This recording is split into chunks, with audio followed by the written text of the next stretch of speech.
जय जय। जय जिनेन्द्र। नमो अरिहन्ताणं, नमो सिद्धाणं, नमो जय जिनेन्द्र। आयरियाणं, नमो वज्रायाणं, नमो लोके सवसाहुणम्। मङ्गलं भगवान् वीरो, मङ्गलं गौतमो गणी, मङ्गलं कुन्दकुन्दार्यो, जैनधर्मोऽस्तु मङ्गलम्।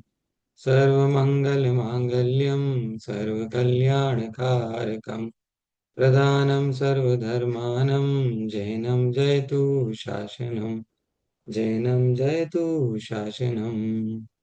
स्याद्वादनय षट्द्रव्यगुणपर्याय प्रमाणिका, जड़ कर्म चेतन बंध का, हरु कर्म के अवसान का, कह कर स्वरूप यथार्थ जग का, जो किया उपकार है, उसके लिए जिन वाणी मार वंदना शत बार है, वंदना शत बार। जय हो द्वादशांग मई जनवाणी माता की जय।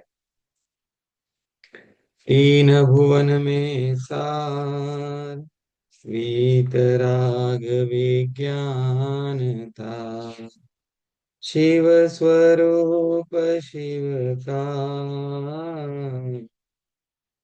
नाम समुद्रियो समारिते।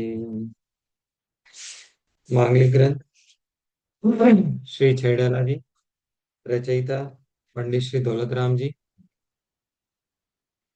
तीसरे ढाल के संबंधित हमारी चर्चा चल रही है। तो तीसरी ढाल का विषय है मुख्यतः सम्यक दर्शन का, कि जीव सम्यक दर्शन को कैसे, सबसे पहले तो सम्यक दर्शन क्या चीज है, ये सम्यक दर्शन वो कैसे प्राप्त कर सकता है।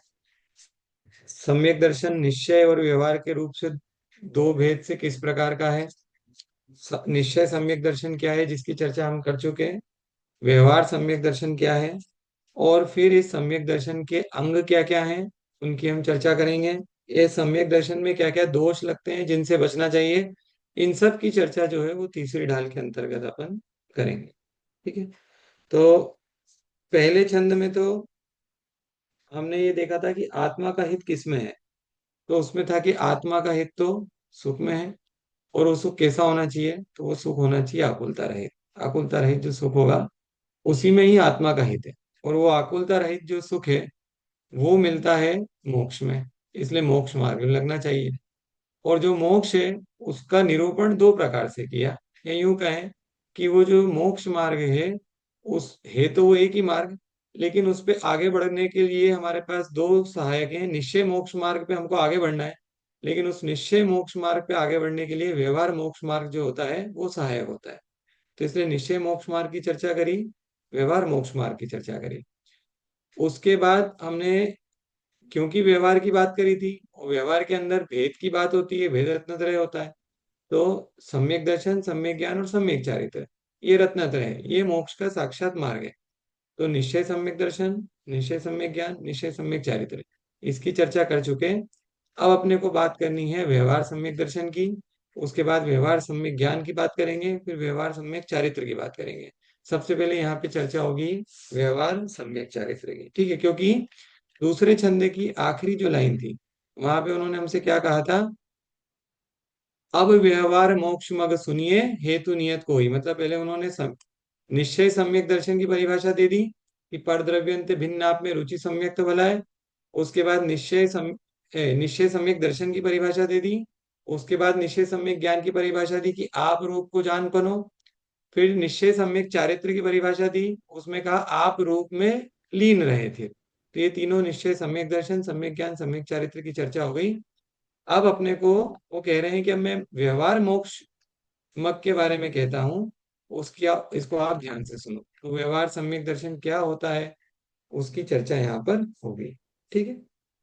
अच्छा, ये जो विषय है अब जीव अजीव का जो विषय आएगा, इसको अपन ने दूसरी ढाल में बहुत विशेष रूप से पढ़ा है।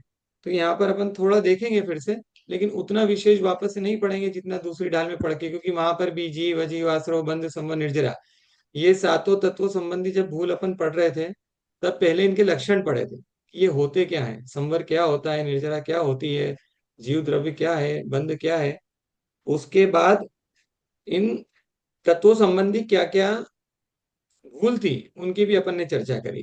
अब यहाँ पर वो बात फिर से थोड़ी सी आई है, लेकिन कुछ अलग रूप में आई है, तो जो अलग रूप में आई है उसकी अपन चर्चा करेंगे, और जो वहां पर करके आ चुके हैं उसको छोड़ करके फिर आगे बढ़ते जाएंगे। ठीक है। तो तीसरा छंद, व्यवहार सम्यक दर्शन का लक्षण या स्वरूप। जीव जीव तत्व आश्रव बंदरु संवर जानो, निर्जर मोक्ष मोक्ष कहे जिन तिन को, ज्यों का त्यों सरदानो, हे सोई समधिक व्यवहारी, अब इन रूप बखानो, तिनको सुन सामान्य विशेषे, दृढ़ प्रतीति और आनो। क्या बोलते हैं, पहले अर्थ समझ लेते हैं। जीव अजीव तत्व अरु आश्रव बंदरु संवर जानो। ठीक है, क्या क्या नाम दिए उन्होंने, जीव अजीव ये तत्व है, और क्या नाम दिए, आश्रव, आश्रव भी एक तत्व है, बंध संवर जानो, निर्जर मोक्ष कहे जिन तिन को, और कौन कौन से नाम दिए, निर्जरा और मोक्ष, ये जिनेन्द्र देव ने क्या कहे हैं, सात तत्व कहे हैं। ठीक है। ज्यों का त्यों सरदान, ये जैसे हैं उनका वैसा का वैसा श्रद्धान करो। ठीक है। अगर ऐसा करोगे तो क्या कहलाओगे, वो जैसे हैं उनका वैसा का वैसा श्रद्धान करोगे तो क्या कहलाओगे, सोई समकित व्यवहारी, उसी को हम क्या बोलेंगे, समकित व्यवहारी बोलेंगे, मतलब उसी को हम क्या बोलेंगे, सम्यक श्रद्धान बोलेंगे। ठीक है। तो वैसा का वैसा उसका श्रद्धान करो, जैसे वो है वैसे। ठीक है। अब इन रूप बखानो, तो वो कहते हैं कि चलो अब इनको हम थोड़ा विशेष रूप से चर्चा करते हैं। तिनको सुन सामान्य विशेषे दृढ़ प्रतीति उरानो, और उसको कैसे समझाएंगे, सामान्य रूप से भी समझाएंगे, विशेष रूप से भी समझाएंगे, उनको अच्छे से समझ के दृढ़ प्रतीति कर लो। दृढ़ प्रतीति कर लो मतलब बिल्कुल निश्चय कर लो कि हाँ इनका स्वरूप वैसा ही है। आ रही बात समझ में, क्योंकि श्रद्धान है ना, तो श्रद्धान तो बिल्कुल कैसा होना चाहिए, पक्का होना चाहिए। अगर श्रद्धान पक्का नहीं होगा तो फिर सम्यक दर्शन हो भी जाएगा तो फिर भी मिथ्यात्व में आ जाएगा जीव। और अगर उसका श्रद्धान अगर पक्का है, तो फिर तो उसको अगर कोई यहाँ मनुष्य गति से उठा के देव गति में भी रख दे, देव गति से उठा करके उसको तिर्यंत गति में भी ले जाए, तिर्यंत से नरक में भी ले जाए, कहीं भी ले जाए, लेकिन अगर उसकी श्रद्धान उसका दृढ़ है, तो वो मूल सात तत्वों के स्वरूप को कहीं भी नहीं भूलेगा। और सात तत्वों का स्वरूप जिसको अटल है, ठीक है, इसका मतलब है कि वो सम्यक्त्वी है। और सम्यक्त्वी तो फिर दुख पा ही नहीं सकता है, क्योंकि सम्यक और दुख इनका तो आपस में कोई संबंध ही नहीं है। जो सम्यक्त्वी है सो तो सुखी है। ठीक है। और वो परंपरा से फिर मोक्ष का कारण भी होगा, इसलिए दृढ़ प्रतीति और आनो, बिल्कुल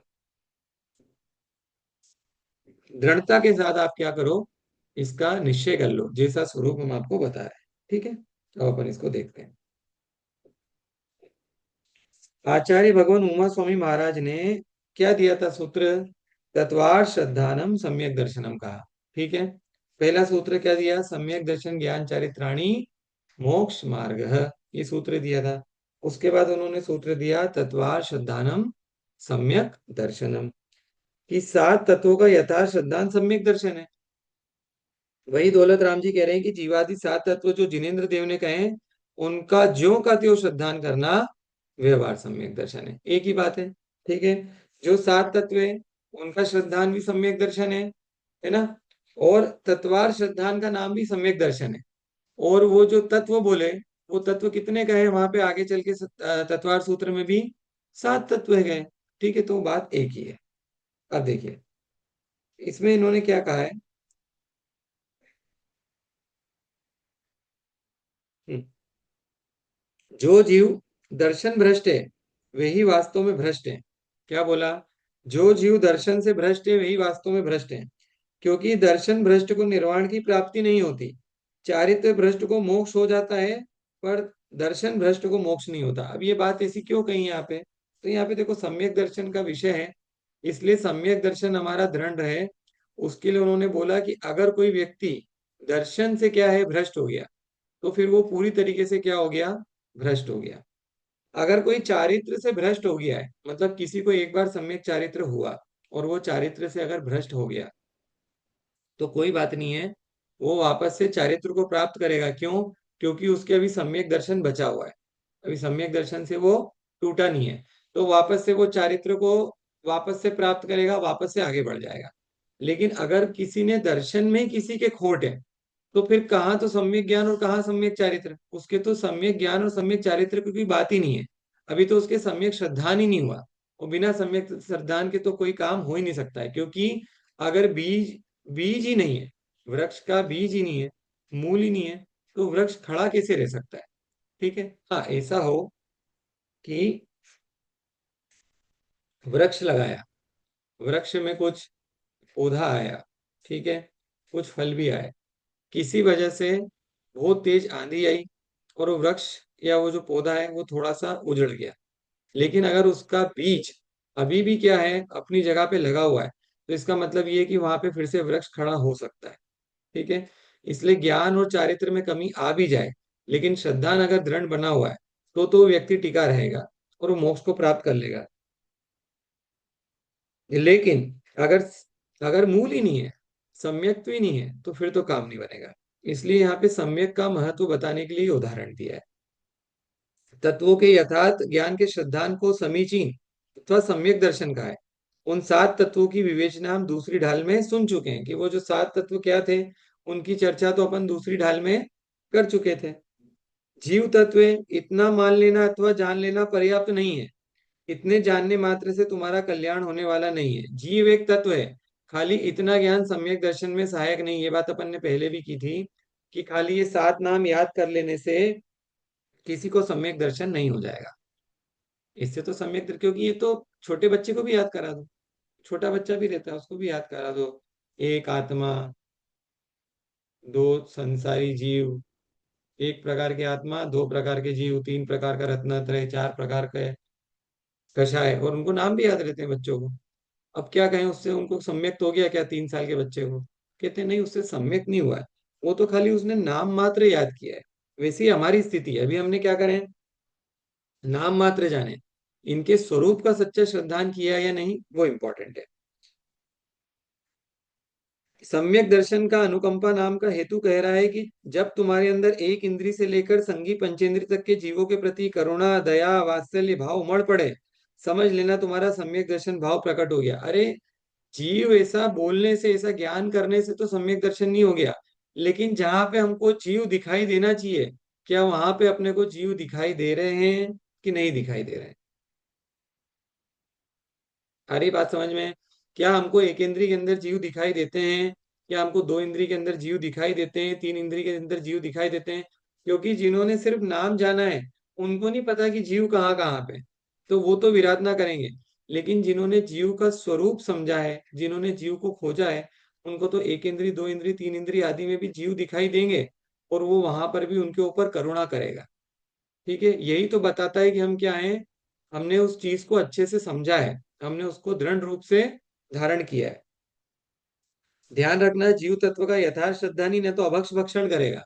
अब देखो ये बात यहाँ पे आ गई, कि जीव तत्व का यथार्थ श्रद्धानी न तो अभक्ष भक्षण करेगा, न रात्रि भोजन करेगा, क्योंकि उसे जीव की सत्ता का ज्ञान हो चुका है।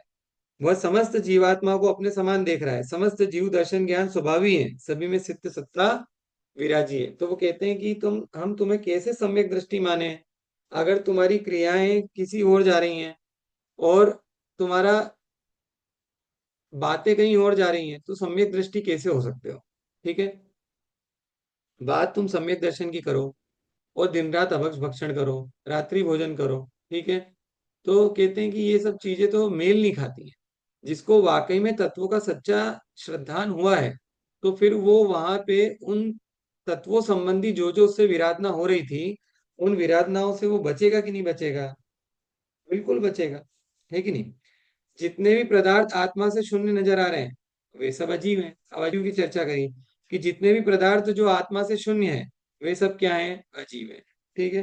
तो हम, आप, ठीक है, वो घर में चलने वाली चींटी मकड़ी, ठीक है, दीवार पे चलने वाली छिपकली,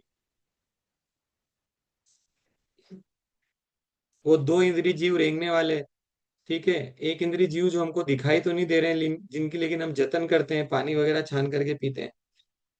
अगर इनमें जीव दिखाई देते हैं, इनके अलावा जहां पर जीव दिखाई नहीं देते हैं उन सबको क्या मानो? अजीव मानो। इंद्रियों के द्वारा जो कुछ भी देखा और जाना जा रहा है एवं अनुभव किया जाता है वह सब आत्मा से बाह्य है। जो इंद्रियों के द्वारा अनुभव में आ रहा है वो सब आत्मा से बाह्य ज्ञान है, नाशवान है, अचेतन, अजीव है। क्योंकि जीव तत्व को न चक्षु इंद्री से देखा जा सकता है, न स्पर्शन से छुआ जा सकता है, न घ्राण से सूंघा जा सकता है, न रसना से चखा जा सकता है, और न ही कर्ण इंद्री द्वारा सुना जा सकता है। ये सब जीव का, आप जीव तत्व को या चेतन तत्व को इससे नहीं पकड़ सकते। किन से? पंचेंद्री से। इनके विपरीत अजीव तत्व पुद्गल गलन पूर्ण स्वभावी होने से इंद्रियों द्वारा ग्राह्य है। तो जो पुद्गल द्रव्य है उनको इंद्रियों से अपन पकड़ सकते हैं, कर सकते हैं ना? स्पर्शन इंद्री से अपने को हवा, हवा का, गर्मी का, ठंडी का, अग्नि का, और किसी वनस्पति आदि को अपन छूते हैं तो अपने को स्पर्शन इंद्रिय से उसका ज्ञान हो जाता है कि नहीं हो जाता है? हो जाता है। फिर अपने को अगर अपन ये से देखें कि घ्राण इंद्री ले लें, ठीक है, घ्राण इंद्री ले लो। घ्राण इंद्री से जैसे मान लो कि कोई चीज अपने को सूंघने में आ रही है तो खुशबू आ रही है उसमें, कि उसमें बदबू आ रही है, उससे अपने को उसका भी ज्ञान हो जाता है। रसना इंद्री से अपने को भोजन का भी ज्ञान हो जाता है। चक्षु इंद्री से अपने को बाहर की चीजें भी दिखाई देती हैं, पर्वत आदि। कर्ण इंद्री से हम जो है शब्द भी सुन सकते हैं। ये जो कुछ भी आप पकड़ रहे हो इंद्रियों से, स्पर्शन इंद्री से, रसना इंद्री से, घ्राण इंद्री से, चक्षु इंद्री से, कर्ण इंद्री से, ये जो कुछ भी पकड़ रहे हो ये चेतन तत्व है या अचेतन तत्व है? तो आचार्य कहते हैं कि ये जो कुछ भी पकड़ में आ रहा है आपको इंद्री से, ये सब अचेतन तत्व है, अजीव तत्व है। तो ये एक पहचान हो गई। किसकी पहचान हो गई? अजीव तत्व की। कि जो इंद्रियों के द्वारा पकड़ में आ जाए सो सब क्या जानो? अजीव तत्व जानो। ठीक है। आ रही है बात समझ में कि नहीं आ रही है? कर्मों के आने का द्वार आश्रव है। अब आश्रव पे चलते हैं। कर्मों के आने का द्वार आश्रव है। जब तक जीव अपनी आत्मा के ज्ञान दर्शन लक्षण को और आश्रवों के लक्षण को भिन्न भिन्न नहीं जानेगा तब तक आश्रवों का परिवर्तन करता रहेगा। और जब तक आश्रव का परिवर्तन होगा तभी तक कर्मों को जोड़ता रहेगा। तो आश्रव की क्या परिभाषा दी थी अपन ने?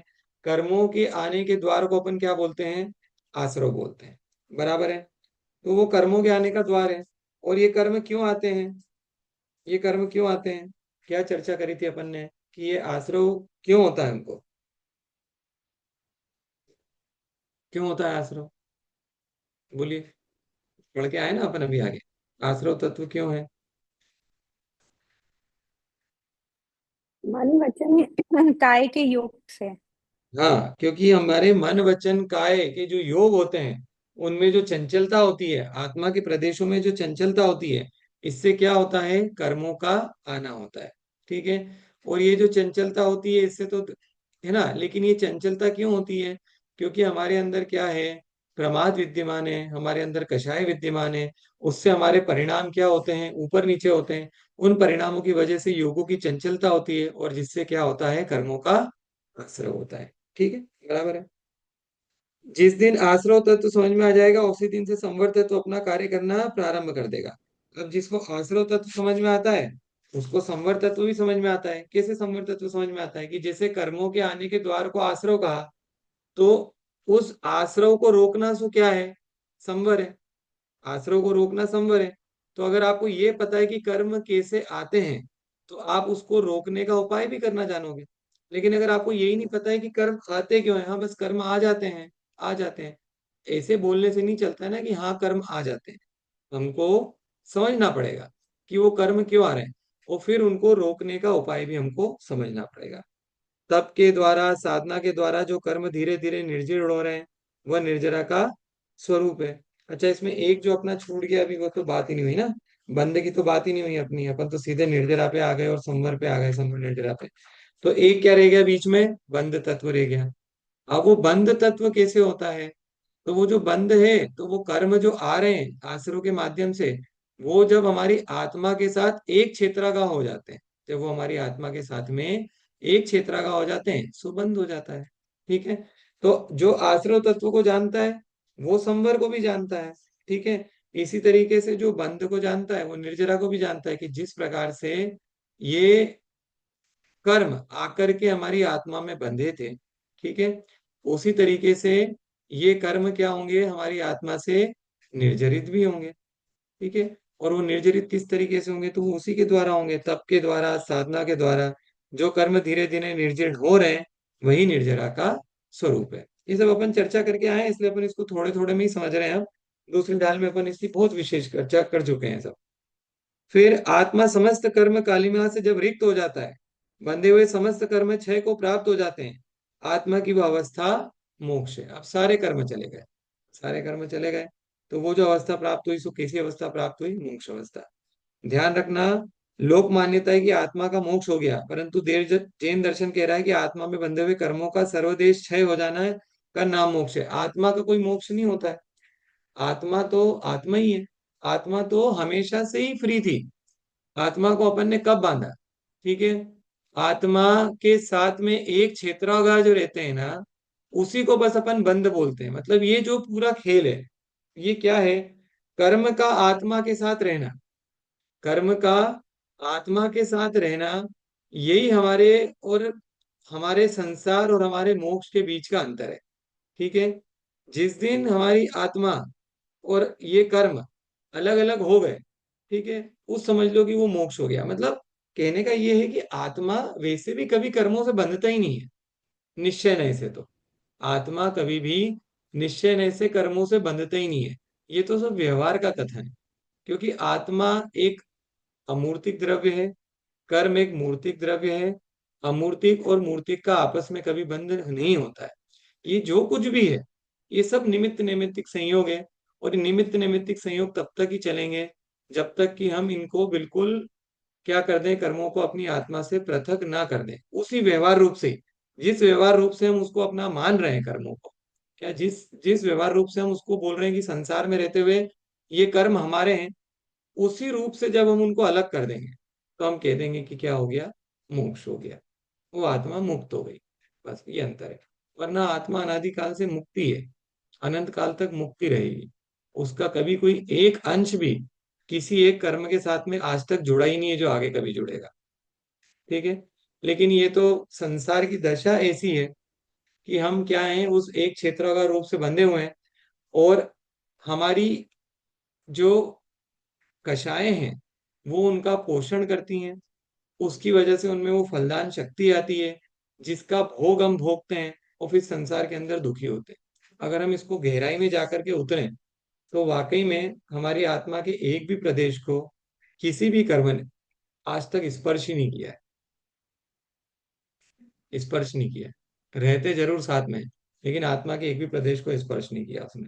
कितनी गजब की चीज है कि अनादिकाल से हम सब संसारी जीव ऐसी वस्तु से दुखी हो रहे हैं, जो वाकई में हमारे पास है भी नहीं, एक नजरिए से देखा जाए तो। ठीक है।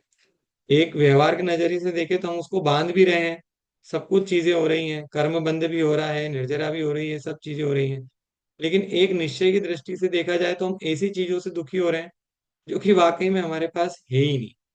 तो कहने का मतलब ये कि ये मान्यता में हमारी खोट है। कर्मों को अपना मानना, उनके शुभाशुभ फलों को अपना मानना, ये ही सबसे बड़ी हमारी भूल है। यही तो मिथ्यात्व है। जिस दिन हमने अपने आप को स्वतंत्र माना, उस दिन कर्म अपने आप ढीले पड़ जाएंगे। हमको अपने आप को स्वतंत्र समझना पड़ेगा, वरना ये ऐसी चलती रहेगी साइकिल। कर्म बंध, नो कर्म बंध, भाव बंध, फिर भाव बंध के उदय में फिर से कर्म बंध, नो कर्म बंध, फिर भाव बंध। तो ये साइकिल तो वैसी चलती रहेगी। एक ना एक बार कहीं पे रुक करके अपने को ये विचार करना पड़ेगा कि मैं इन कर्मों से क्या हूं, परे हूं। इसीलिए क्या बोला कि जीव अजीव, आश्रव, बंध, संवर, निर्जरा, मोक्ष, इन सात तत्वों का दृढ़ श्रद्धान करो कि आखिर इनका स्वरूप क्या है, इनके स्वरूप को अच्छे से जानो। ठीक है। इस प्रकार सात तत्वों का यथार्थ श्रद्धान सम्यक दर्शन है। इन सात तत्वों में जीव, संवर, निर्जरा और मोक्ष, ये चार तत्व उपादेय हैं। कौन कौन से उपादेय हैं? जीव, संवर, निर्जरा और मोक्ष, ये क्या है? उपादेय हैं। उपादेय का अर्थ अपन समझते हैं ना, जो हमारे ग्रहण करने योग्य हैं। अजीव, आसर और बंध हेय तत्व है। अजीव, आसर और बंध क्या है? हेय तत्व है। इसमें भी अजीव को सर्वथा हेय नहीं मानना, ठीक है, क्योंकि अजीव कई बार ज्ञेय भी होते हैं, मतलब वो ज्ञान के विषय भी होते हैं, इसलिए पूरी तरीके से उनको हेय नहीं समझना। लेकिन आसर और बंध तो हेय है, क्योंकि वो तो संसार में हमको टिका के रखते हैं। इस प्रकार का श्रद्धांत सम्यक दृष्टि का होता है। तो सम्यक दृष्टि इस तरीके से सातों तत्वों को क्या करता है? अच्छे से समझ। देखो इसमें कुछ और बचा हो तो मैं देख लेता हूँ, क्योंकि यहाँ पे सामान्य रूप से हमको यही चर्चा करनी थी। एक थोड़ी सी इसमें चर्चा उसकी है, सराग सम्यक दर्शन की और वीतराग सम्यक दर्शन की। ठीक है, तो वो अपन थोड़ी सी उसकी चर्चा कर लेते हैं। ठीक है, देखो सराग सम्यक दर्शन क्या होता है? धर्मानुराग सहित जो सम्यक दर्शन होता है वह सराग सम्यक दर्शन होता है, जिसमें धर्म में अनुराग होता है। धर्म के अनुराग सहित जो सम्यक दर्शन होता है वह सराग सम्यक दर्शन है। वह प्रशम, संवेग, अनुकंपा और आस्तिक आदि गुणों से सहित होता है। वो सराग सम्यक दर्शन में क्या क्या होता है? प्रशम, संवेग, अनुकंपा और आस्तिक आदि गुणों से सहित होता है। अभी क्या क्या चीजें होती हैं? अर्थात जहाँ कषायों का कहीं ना कहीं कुछ शमन होता है, संसार शरीर और भोगों से विरक्ति का भाव उत्पन्न होता है, जीवों के प्रति दया करुणा का भाव जागृत हो जाता है, और जिन वचनों के प्रति श्रद्धान उत्पन्न हो जाता है। ध्यान रखना कि संसार शरीर भोगों से विरक्ति हो जाती है पर उसका त्याग नहीं कर पाते। मतलब ये सब क्या है? प्रशम, संवेग, अनुकंपा, आस्तिक आदि गुण क्या है? इसमें क्या हो रहा है कि कषायों का शमन, ठीक है, संसार शरीर भोगों से क्या हो रही है? विरक्ति का भाव हो रहा है, ठीक है, जीवों के प्रति दया मतलब अनुकंपा हो रही है। ऐसे जो भाव जागृत होते हैं और जिन वचनों के प्रति जो श्रद्धान उत्पन्न मतलब आस्तिक की जो हो रहा है, ये सब ये दर्शाता है कि हमारा जो भी सम्यक दर्शन है वो किसकी तरफ जा रहा है? सराग सम्यक दर्शन की तरफ जा रहा है। और ये कोई बुरा नहीं है, सराग सम्यक दर्शन कोई बुरा नहीं है। निचली अवस्था में सराग सम्यक दर्शन ही होता है। अगर हमसे कोई कहे कि तुम सरागी सम्यक दर्शन हो, तो नाराज नहीं होना, उसको बोलना कि भाई ये तो बहुत खुशी की बात है कि हम सरागी सम्यक दर्शन है। अगर हमें जीव दया के भाव पाए जाते हैं, अगर हमें जिनवानी को सुनने आदि की रुचि है, अगर हमको संसार शरीर भोगों से डर लगता है, ठीक है, तो इसका मतलब ये है कि हम सही राह पे जा रहे हैं। कोई बात नहीं है। अगर ऐसी हमको फीलिंग आती है, हमको संसार से अगर डर लगता है, तो हमको बिल्कुल भी घबराने की जरूरत नहीं है। संसार से डर लगना ही चाहिए। जिनको संसार से डर नहीं लगेगा तो वो तो बहुत बड़े सुभट है। अगर तुमको संसार से डर ही नहीं लग रहा है तो तुम इसको छोड़ के जाने का प्रयास ही नहीं करोगे। तो डरना है तो अच्छी बात है, मतलब डरना और किसी चीज से नहीं डरना, संसार से तो बिल्कुल डरना, क्योंकि ये संसार तो क्या है? भयंकर दावा ना ले, ये तो इसमें तो दिन रात जल रहे हैं अपन। तो ऐसे संसार से हम क्यों नहीं डरे? ठीक है, और क्यों नहीं उसको छोड़ करके जाए? तो सराग सम्यक दर्शन होना अच्छी बात है, उसमें कोई तकलीफ नहीं है। अब वीतराग सम्यक दर्शन। वीतराग सम्यक दर्शन को हमने पहली ढाल में भी समझा था कि जिसका राग बीत चुका है, अर्थात राग रहित जो सम्यक दर्शन है वह वीतराग सम्यक दर्शन है। बोला था ना अपन ने, वीतराग विज्ञान था। क्या बोला था अपन ने? वीतराग विज्ञान था। तो ये वीतराग सम्यक दर्शन है। यह सम्यक दर्शन वीतराग चारित्र का अविनाभावी है। यह सम्यक दर्शन वीतराग चारित्र का अविनाभावी है, मतलब जो आगे चल के वीतराग चारित्र हमको उत्पन्न होगा, जिसको वीतराग सम्यक दर्शन है, उसको आगे चल के वीतराग चारित्र होगा, इसलिए उसका अविनाभावी कहा, मतलब उसका सहयोगी कहा।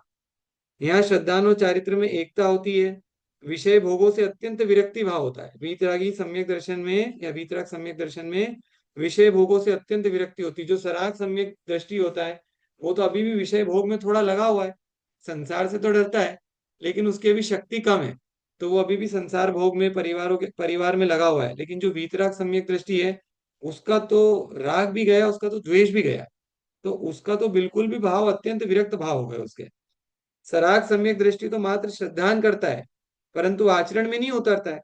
लेकिन वीतराग सम्यक दृष्टि श्रद्धान के साथ आचरण में भी उतरता है। ये उसकी खासियत है। यदि किसी व्यक्ति से कहा जाए कि तुम जरा सा साइनाइड टेस्ट कर मुझे उसका स्वाद बता दो तो कैसा है, मैं तुम्हें 1 लाख रुपए दूंगा, कोई अगर ये कहे कि तुम साइनाइड को टेस्ट कर लो, उसके बदले में तुमको 1 लाख रुपए दूंगा, तो अपन कर लेंगे क्या? साइनाइड को टेस्ट करके बता देंगे कैसा टेस्ट आता है उसका? नहीं करेंगे। मालूम है वो क्या कहेगा? वो कहेगा भैया अपने 1 लाख रुपए अपने पास रखो, क्योंकि मैं उसका स्वाद बताने के लिए जीवित ही नहीं बचूंगा।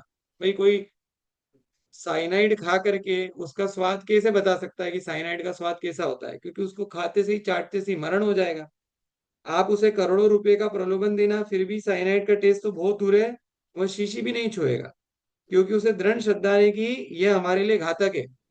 बस ऐसे ही वीतरागी सम्यक दृष्टि को भी श्रद्धा ने कि ये संसार विषय भोग निरंतर आत्मा का घात कर रहे हैं, इसलिए वह इन्हें दूर से ही छोड़ देता है।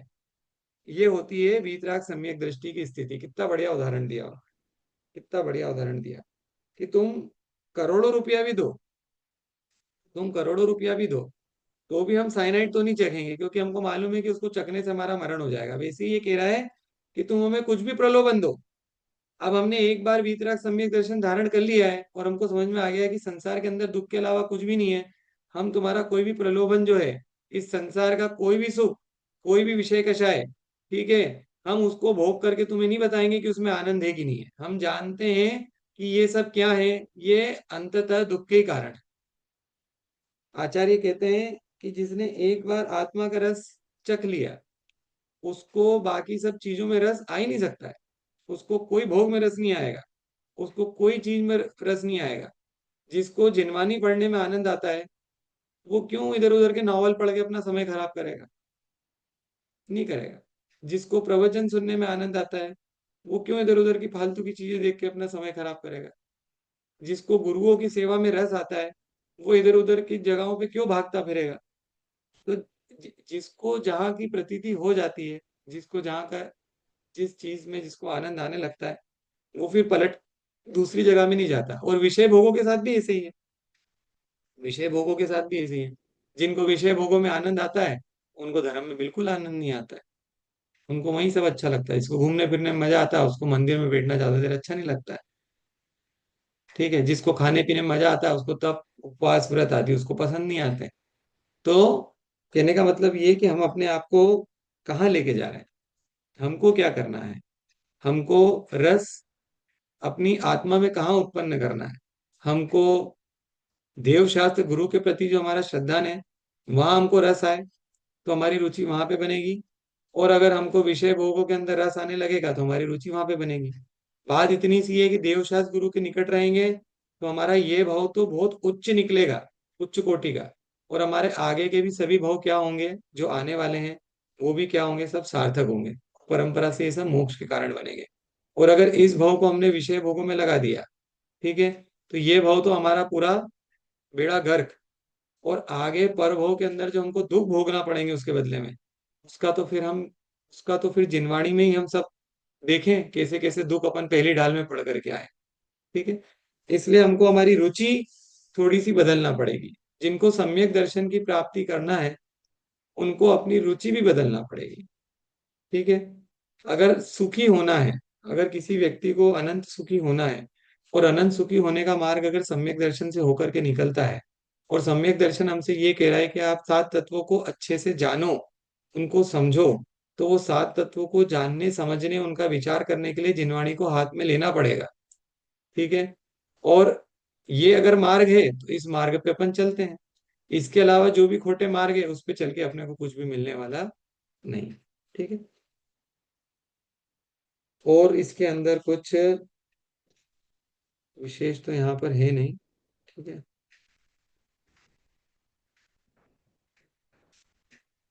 ठीक है, तो ये बात हो गई। अच्छा, सम्यक दर्शन कितने प्रकार का होता है? सम्यक दर्शन कितने प्रकार का होता है? सराग और वीतराग तो बता दिया, और कोई भेद सम्यक दर्शन का? सम्यक दर्शन के और बताइए भेद, कौन कौन से भेद है? बोलिए, क्योंकि वो विषय लेना है कल अपने को, जो भेद है। हाँ बोलिए, कोई बोल रहा है क्या? सम्यक दर्शन के स्थायी कायस्थम उपशम। फिर से बोलिए। स्थायी सम्यक दर्शन, हम्म। स्थायोपशमिक, हम्म। औपशमिक, उपशम। हम्म।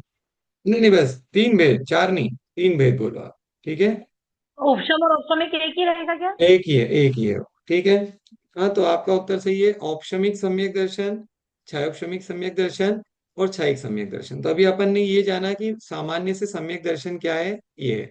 लेकिन अब ये तीनों सम्यक दर्शन का आपने को क्या करना है, स्वरूप समझना है कि औपशमिक सम्यक दर्शन क्या होता है, छायोपशमिक सम्यक दर्शन क्या होता है और छायिक सम्यक दर्शन क्या होता है, तीनों का स्वरूप। अब आप एक एक करके इसी छंद के मतलब ये छंद में नहीं लिखा हुआ है कुछ भी, लेकिन अपन विशेष रूप से अब ये तीनों सम्यक दर्शन का स्वरूप कल से समझेंगे कि क्या होता है। उपशम सम्यक कब होता है, किसको होता है, कैसे होता है। क्षयक्षमिक सम्यक कैसे होता है, उसका काल वगैरह कितना होता है। और छायिक सम्यक किस तरीके से होता है, उसका काल वगैरह क्या होता है। इसकी पूरी चर्चा अपन विशेष रूप से करेंगे। तो इसको आप ये टॉपिक को छोड़ना नहीं, बहुत अच्छा टॉपिक है। अभी मैं इसलिए शुरू नहीं कर रहा हूँ क्योंकि अभी 2-3 मिनट ही बचे हैं, तो अपना टॉपिक पूरा हो नहीं पाएगा। वरना इसको शुरू कर देते हैं अपन। तो आज इतना ही संकोच कर लेते हैं, और कल से ये तीनों सम्यक दर्शन के स्वरूप की चर्चा करेंगे। ठीक है, कोई प्रश्न है क्या किसी को? अगर हो तो प्रश्न पूछ लो आप, टाइम है अपने पास।